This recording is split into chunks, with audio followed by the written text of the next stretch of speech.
Hi, this is Matthew Kenslow, and I want to share a quick story of something that made me happy the other day.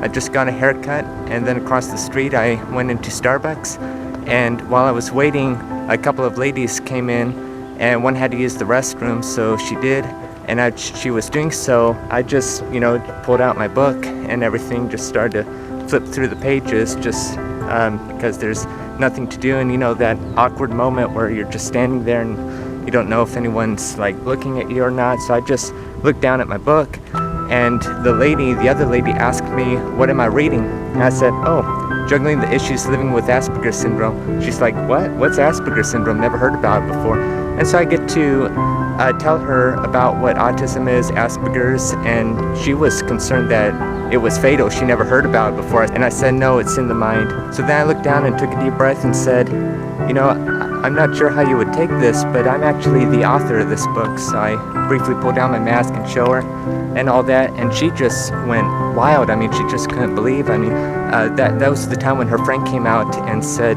"He's an author," and educated me about Asperger syndrome and such. It just so happened that her friend said that her son was self-diagnosing himself with Asperger's because he thinks that's what he has. So I gave them a couple of my cards for the book, and that just made me very happy that day. And yes, so I do got to admit I'm for some reason not too comfortable about, especially when meeting someone new, to tell them I'm an author of a book. And there's been times when sometimes they hear about my book because maybe I told them or asked them about it or something, and I left and they never knew I was the author to the book. And so I think it's just the humility of me. I guess I'm just not comfortable telling people what I could do. I just pray that they'll find out eventually, and that more importantly it would be a help to them.